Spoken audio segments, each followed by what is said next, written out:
When it's cold enough to freeze your mustache, I got the perfect stew to thaw them cowboys out.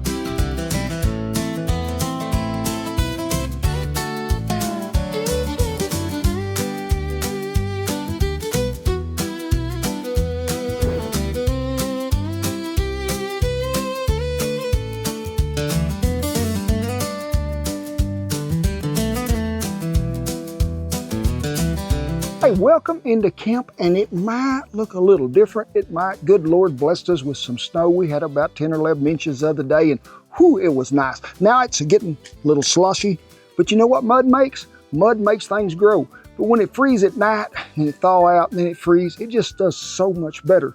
And it is a perfect day for what a cold weather recipe it is. And be sure and give this video a like, and make sure you're subscribed, because a lot of people say, hey, I was unsubscribed. Check the little deal, make sure you are. But what could you ask for on a better day like this than green chili pork stew? But the thing I think that really makes this, sure, there's 2 stars to the show, really 3, is the pork, is the chilies that are in there because they're charred and roasted, but also the tomatillos. So many people leave that ingredient out. When you can char them tomatillos and then bring them back into it, blend it all together, that sauce that's in there with that pork, it just makes you want to slap your mama upside the head with your tongue because you know it's so good and you're wondering why you didn't have it before now. So if y'all are ready to take a big old bite out of the Southwest, join me. And we're talking about flavor. I'm talking about some of the best peppers in the world. Poblano pepper. We've got a white onion. Now, I had an old Mexican man that used to be out there with me in Gila, and I'd grab a yellow onion if I was making like enchiladas or something. He said, never do that. It's always a white onion in Mexican food. So I need y'all to leave me a comment down there too. A lot of y'all out there are better cooks than me. Cooked old traditional Mexican dishes. Give me a comment and say, hey, that's right. We're going to use a white onion. What do we got? Tomatillos. I think a secret ingredient that so many people leave out at times. Now I like to heat mine up a little too. 2 jalapenos. And if you want more than that, get you a chili de arbol or maybe even some serranos and put in there.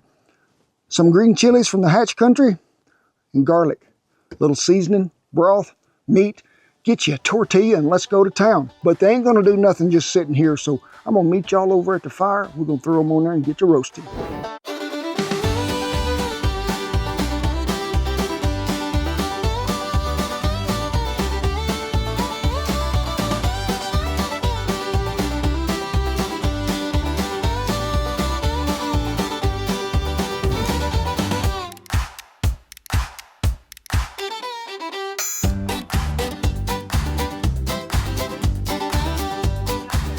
This is a feller that come into camp today. Well, he was out here when I got here, and he was wanting to help me cook.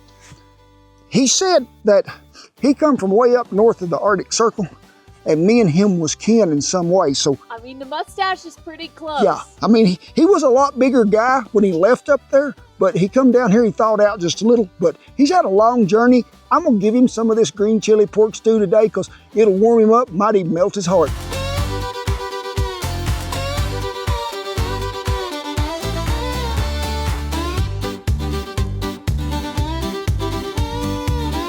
We got them all roasted, we did. Now, the peppers, we'll end up taking the skin off them. The tomatillos, I want that char to be on there. It's just gonna give me more flavor. But you've seen the snowman participated in this. He gave me a little snow. Put these in here, cover them, just let them steam for a little bit. Also do this, put them in a Walmart plastic sack, spritz you some water in there, tie it up, throw them over to the side, let them sit 10 or 15 minutes. They peel so much easier. But that's where all this flavor is coming about. And then we're gonna throw it in the blender, add a little chicken broth, and get after it.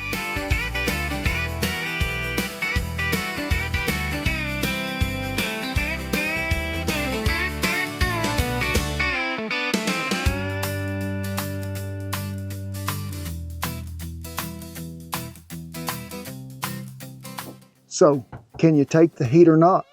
We leave the seeds in or take them out. One of them come out, one of them staying in.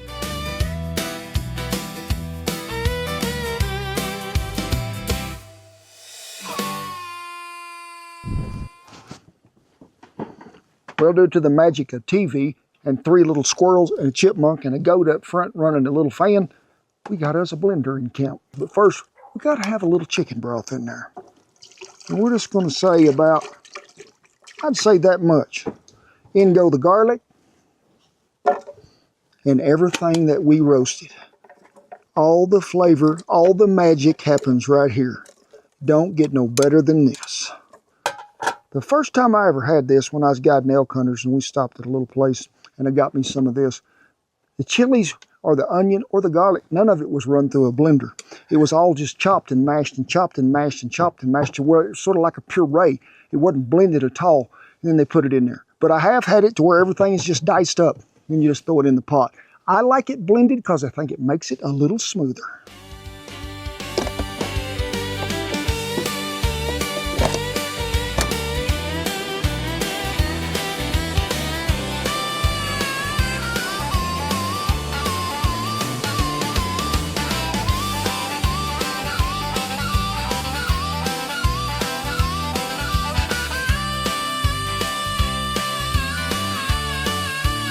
Bacon, gotta have it. It's called green chili pork stew. Gotta have some more pork than just the pork butt that we're gonna put in here. Bacon's gonna bring about some more flavor, but I need to have a little of that rendered down bacon grease in there that goes in there with it. Don't tell me that you ain't never heard of this, because I know you have. It'll make you ride that pony faster, yes sir. So, skillet is hot, bacon is chopped up. There's two dishes that I love more than anything this time of year. One of them is green chili pork stew. The other is chili colorado. If y'all hadn't checked that video out, be sure you do, because we cooked it in a blizzard.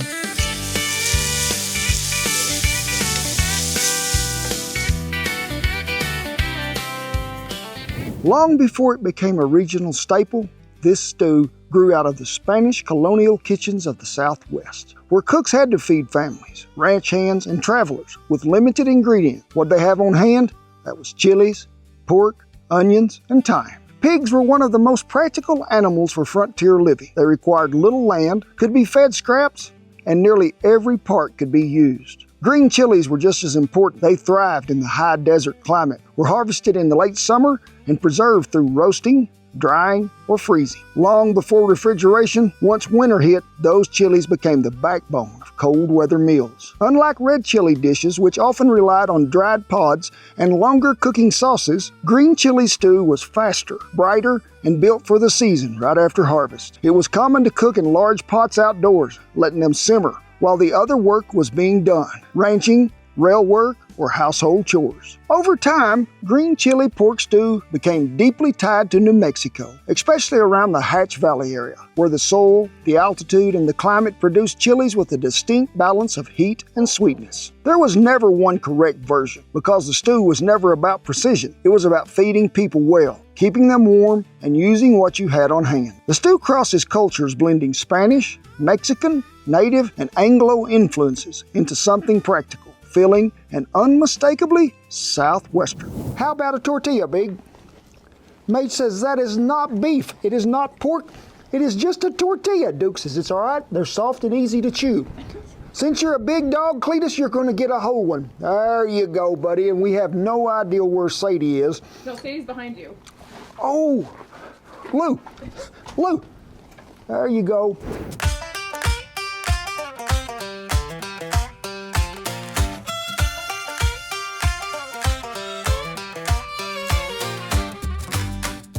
Green chili is the star of this meal, but the best supporting actor that's going in there with it, the pork butt, pork shoulder, whatever you want to call it. It's the same thing. Now today, last night, I cooked mine in a crock pot. But I'll tell you a little secret. I like to put them out there on the smoker for just a little while, let them smoke, then bring them in there in the crock pot and just let them cook all night, and I ain't running outside in the snow to see what the smoker temp was. But if you're going to do these, I always like to season the pork butt ahead of time. Just set it down on the table, take a knife, score the fat part, the fatty side of it, just score it, and then turn it over. Season it really well. But do you need a binder? You people out there that's cooking a lot of pork butt, here's another question for you. Do you use a binder on your pork butt? If you do, try our green chili sweet and spicy mustard, because it goes really well. But I like to coat it all, season it about 12 hours before I ever get ready to cook it. It just brings out more flavor. slow cook is always best. Now, if you're going to just take the whole pork butt to the smoker, preheat that thing to about 270 degrees. And depends on what country you're in if you're cooking. If you like to use a hickory with it, you can. I like to pair mine with a little bit of oak, a little bit of cherry or apple, because I just think it brings out so much more flavor. But I'm going to let it cook, let it be smoking for probably about an hour. Let all that smoke get in there and penetrate. Then I like to wrap them or either put them in a foil pan, cover them right there, because then I get them drippings. I get that broth that's really good, and it goes so well in so many things. Now, if y'all are interested in smoking it, we've got a whole video to show you how. The link will be down there below. Click on the video, watch it, but just make sure you get it good, done, and tender. Well, let's see how tender it got, Mage. Now, chop it, shred it, whatever you want, I don't care. But I like the way that's sort of falling apart right there. And I try to use 4 to 5 pounds, because a pork butt, when you get it weighing 7 or 8, it's going to shrink. So whatever you want to put in there, you do it. Now, I have known people to change this up and call it green chili beef stew. And you can use chopped brisket, something like that. Works just as well.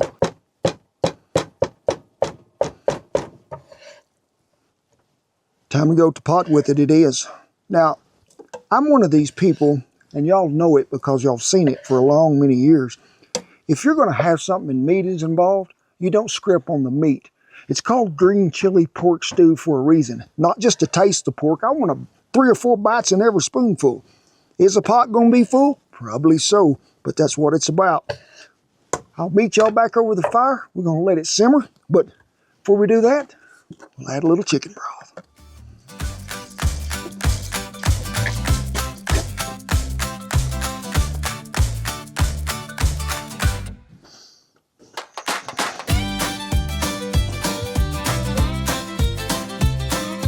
Well, on and simmering it is. Now, I put a whole box of chicken broth. Each time you count that, that was in the blender. So you do go with your consistency. Me, I need a little more, so you add accordingly. And if you ever think you need to thicken it, for this dish and a lot of other dishes that have really a Mexican food distinction to them, add corn masa, not flour, not cornstarch, but the corn masa, it just makes it go, whew. Man, you have hit it on the head. Right there you have. I like to use our chili seasoning. It'll change the color just a little, but not much. And our mesquite seasoning. And a little ancho chili powder. Give it a good stir, because we'll taste at the end to see what we're lacking. But I think really the only thing it's lacking is in a bowl with a spoon and a flour tortilla.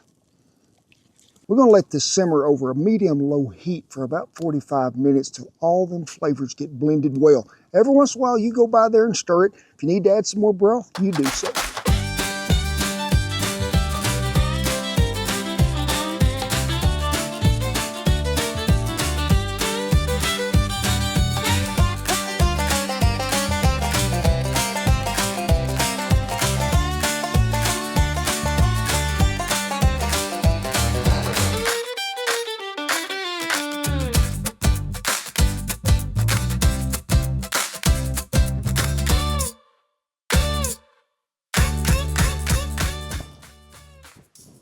I wish y'all could smell that.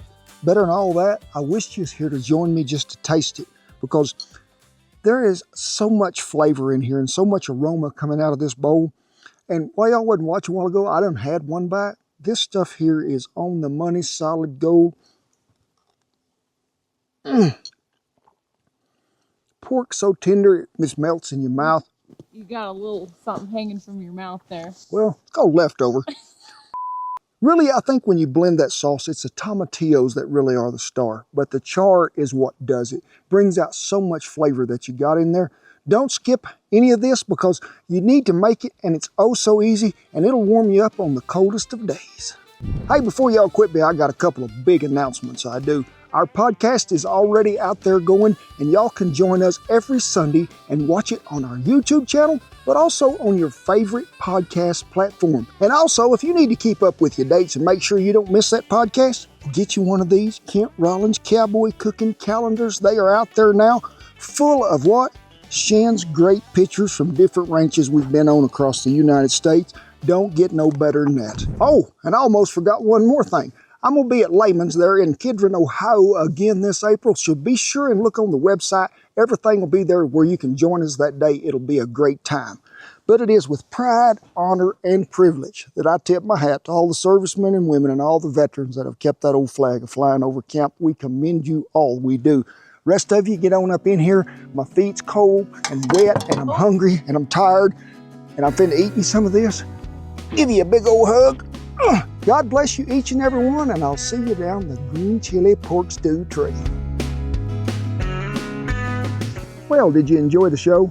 Probably the first thing you ever seen. You know, I don't know if you've got cable up there where you're at, up there on the North Pole, but we're glad you dropped by. You come back anytime. Come back this summer. Weather's a little better.